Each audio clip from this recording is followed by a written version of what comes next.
Hi there guys, and welcome to another episode of the Cover Zero Show with me, your host Simon Conboy. Carrying on with the season preview series today, this episode will be focusing on the Pittsburgh Steelers. So for those of you who haven't seen the show before, I will be highlighting what I believe will be the starting offensive and defensive players come week 1. Of course, we're in the midst of pre-season, so I'm not expecting there to be too many changes. Got a rough idea of how things look at the moment, particularly with a team that was so solid last season. Then be going through the schedule where I'll be highlighting what I believe are the key points in the schedule for this team in order to make another playoff run, possibly battle it out for that number 1 seed. And then highlight 3 key areas if this team is going to improve on what they did last season, possibly advance in the playoffs and maintain their overall level of success. These are areas that I think are going to have to work out for this team. So we'll start with the offensive starters. Pretty much the same group as last year for the most part. At quarterback, of course, Ben Roethlisberger. Wore down at the end of last season, but when he's healthy, we know what he is. He's a big play quarterback, likes to throw the ball deep, is far more elusive in the pocket than people think. Big dude, hard to tackle, has got a great arm, and has become far more of an efficient field general as he's gotten older. Has really become one of the top quarterbacks in the league. The running back position, probably the best running back in the league, Le'Veon Bell. He'll end his holdout soon enough, and him and David Johnson, they're the ultimate weapons at the position at this point. A dynamic receiver out of the backfield. He can line up as a receiver. Incredibly elusive. He's got patience that people talk about all the time. Runs with more power than he's given credit for. Can really do it all. A superb player. And I think James Conner will be the backup. He's looked good so far. And he'll give them a change of pace, power back. Possibly take some of those short yardage runs off of Le'Veon Bell. Try and keep him healthier down the stretch. The wide receiver position, Antonio Brown, one of the most dangerous receivers in football. Super quick, super elusive, has great hands and can beat you deep. He's an absolute weapon and his numbers have been absolutely monstrous over the last few seasons. No reason to see that changing anytime soon. And they get Martavis Bryant back from suspension. If he can hit the ground running, he gives them another dynamic deep threat. He's a larger receiver than Brown, so larger strike zone. Gives them a variety of different routes that they can use in the red zone as well. He'll be the number 2. And I think Juju Smith-Schuster will get the number 3 role. I think he gives them more of a possession option. With Bryant in the lineup, they're not hurting for another deep threat as much. So I think the unreliable guys like Sammy Coates are less likely to see snaps. And I think Schuster will give them a big-bodied possession type guy. This does come down to him developing. There are some other talented guys in that group, but I'm pretty confident he gives them a bit more of a different dynamic to this receiver core, which has plenty of speed, especially when you consider Bell is effectively a part of this receiving core as well. And at tight end, Jesse James, who doesn't really get too many opportunities. Now Heath Miller's gone. Roethlisberger doesn't use the position too much, but He's been fine when he's been called upon. He's a solid blocker. Helps he's got a very good line next to him. I'd like to see him take the next step, get more opportunities, because if he can become a dangerous player, then this receiving group looks bordering on unstoppable. The offensive line, which played surely above most people's expectations last year, definitely above mine. Particularly at the tackle position, where Alejandro Villanueva put in a really good season as the left tackle, and Marcus Gilbert is no slouch at right tackle either. Villanueva, not the most talented guy, but he's a gritty type of player, and he managed to get the job done. They both do a very good job blocking for a guy that mustn't be that easy to block for with his running style, but they both played well last year. They're not elite players, but they performed fine. The guard spot, possibly the best tandem in the league last year in Ramon Foster and David DeCastro. DeCastro in particular has just got better every year since he was drafted in the first round. I was a huge fan of that selection and it's really started to pay off. Ramon Foster really turned it on last year. Easily the best season of his career. I didn't know he had that in him. They're both fantastic run blockers first and foremost. De Castro's got great athleticism. He allows his team to do a lot. And they're no slouches in pass protection either. There's no real holes in the way they performed last year. And centre Marquise Pouncey, one of the more athletic centres in the league. Great pass protector. Is an athletic run blocker. They can do a lot with him. Him and De Castro really do open things up for this run game to be used in interesting ways in the screen game, which of course is deadly when you've got Bell in the backfield. If he can, the only issue with Pouncey is health. Both him and his brother have both had issues in that regard, but when he's on the field, he's a very good player. And at kicker, Chris Boswell. Apologies there. This group is fantastic. It's much like when I was discussing the Falcons earlier on in the week. This is a team that can put up points in a variety of ways. They've got a dynamic running game with a well-balanced all-around running back. The receiving group is dangerous, and it's got a variety of different skill sets in that group. The offensive line is also very good, and they've got a high-end quarterback. There's no reason to think, barring some major injuries, that this team isn't going to be an offensive juggernaut once again. I expect them to be in the top 10 as a very low expectation. This could easily be a top 5 offense. Really expecting them to be a dominant unit this year. Not really a huge amount to say other than that. On the defensive side of the ball, this team has really rebuilt over the last years. They've got a lot younger and more athletic. At defensive end, Cameron Hayward and Stephon Tuitt. Hayward's developed into a really good player, kind of similar to De Castro in terms of his progression. Wasn't the quickest, but he's become a really solid defensive end. Plays the run very, very well, and he's steadily improved as a pass rusher. Stephon Tuitt, not quite on the same level. He's an okay player, I think. Wouldn't be shocked to see him rotating heavily if another guy can step up in camp and maybe take some snaps from him. At nose tackle, Javon Hargrave. It's just a run plug. It's all you want from your nose tackle. Not a high-end player, but I don't see any other options on the roster at this point in time.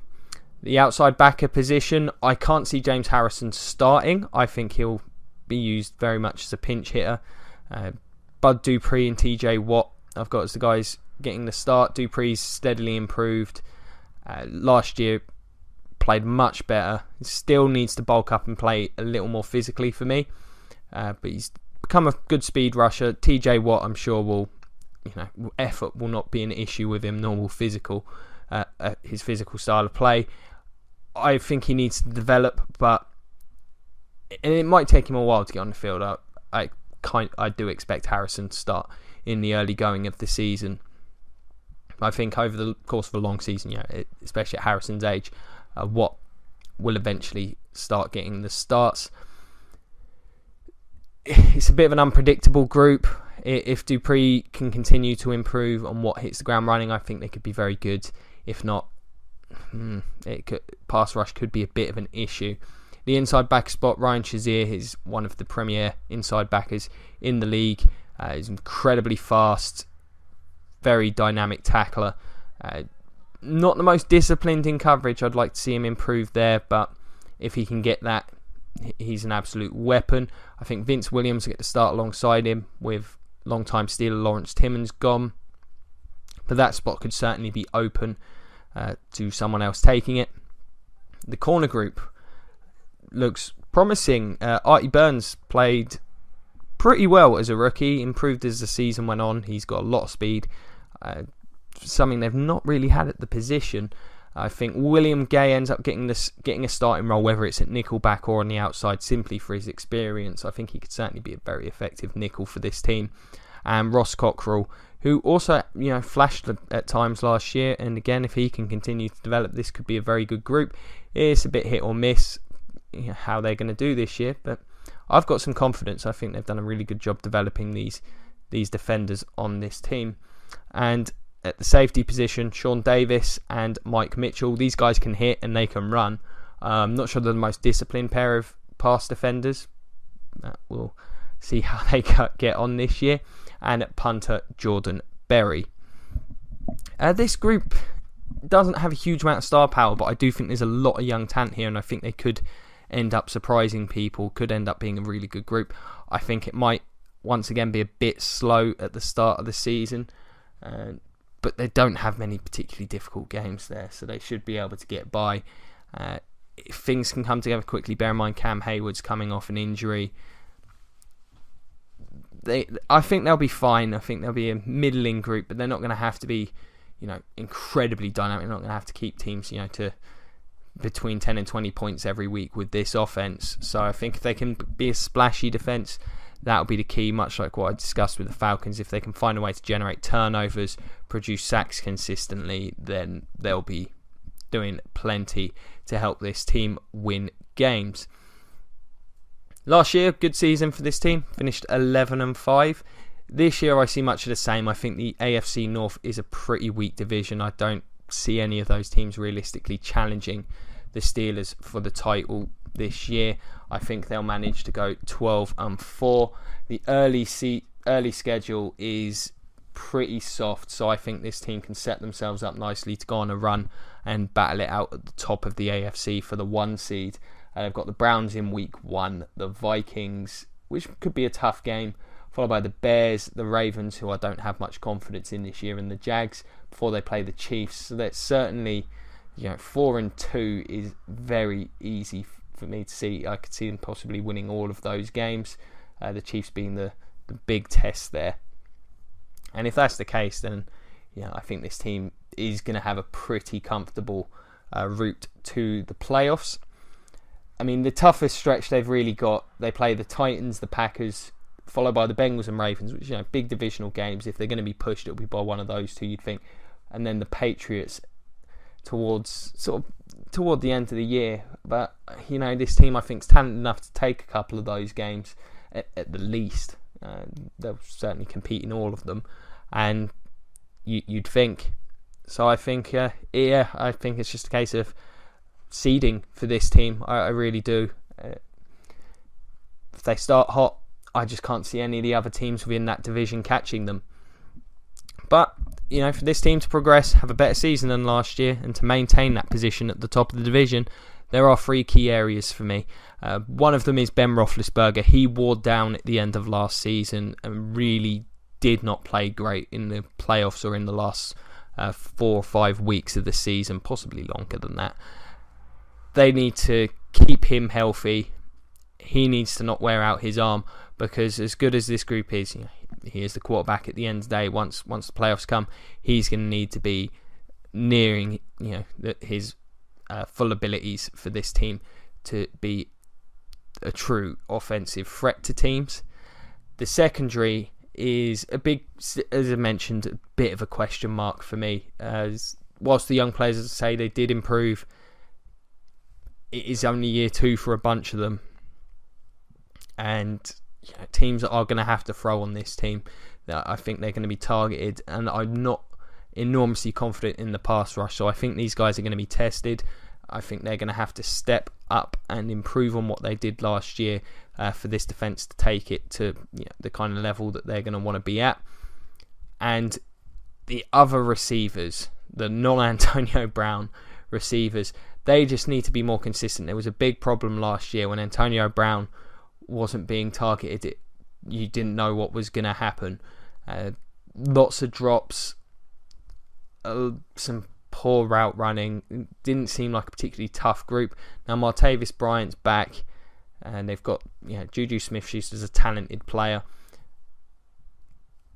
Between them, there's certainly, and the other guys that return, there's certainly a lot of potential to take that heat off of Brown, but I just think it will help this offense massively if they can get some other guys contributing in a big way. That will really open things up and make this team bordering on impossible to stop.